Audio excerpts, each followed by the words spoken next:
شادی کو ابھی چند دن ہی ہوئے تھے کہ ایک رات اس کی بیوی اپنے خاوند کے ساتھ بیڈ پر لیٹی ہوئی تھی۔ آدھی رات ہو چکی تھی۔ اچانک سے وہ اٹھی اور تکیے کے نیچے سے موبائل نکال لیا، کمرے سے باہر چلی گئی۔ جب اس کے خاوند نے یہ منظر دیکھا تو اسے شک ہوا کہ میری بیوی رات کے اس پہر باہر کیا کرنے گئی ہے۔ تھوڑی دیر بعد لڑکی دبے پاؤں واپس آئی، اپنے خاوند کے ساتھ دوبارہ لیٹ گئی۔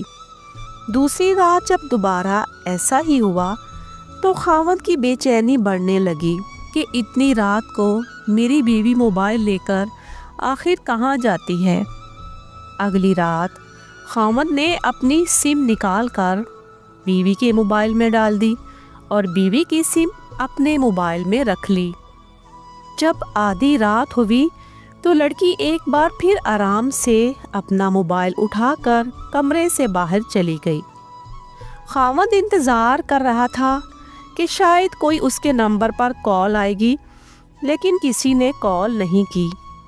تھوڑی دیر گزری، بیوی واپس آ کر آہستہ سے بیڈ پر لیٹ گئی۔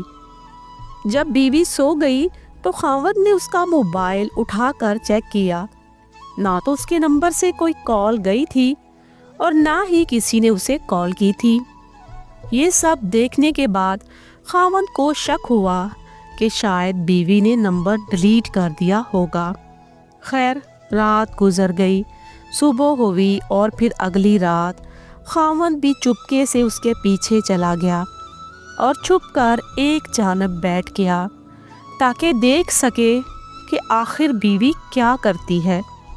تو جب اس نے یہ سارا ماجرا دیکھا تو ایک دم سے حیران پڑ گیا۔ بیوی نے گھر کے کنارے پر جائے نماز بچھا رکھی تھی، پھر وہ موبائل کی ٹارچ آن کر کے تہجد کی نماز میں مشغول ہو گئی۔ سلام پھیرنے کے بعد جب رب کے حضور دعا مانگنے لگی، یا اللہ، میرا خاوند سارا دن میرے لیے خوشیاں کمانے کے لیے اتنی محنت کرتا ہے، اگر میری عمر میرے خاوند کی عمر سے زیادہ ہے تو میری آدھی عمر میرے خاوند کو دے دے۔ خاوند نے یہ سارا منظر اپنی آنکھوں سے دیکھا تو اس کی آنکھوں سے آنسو جاری ہو گئے۔ وہ خاموشی سے واپس لوٹ آیا اور بیڈ پر بیٹھ کر کافی دیر روتا رہا۔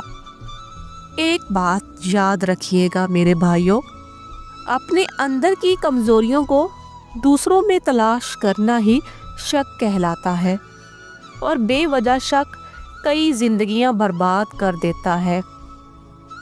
کہنے کو تو میری بات شاید آپ کو بری لگے گی، لیکن جب رشتوں میں شک آ جائے تو وہ رشتہ بہت جلد ختم ہو جاتا ہے، یا ختم نہ بھی ہو تو بے وجہ سا ہو جاتا ہے۔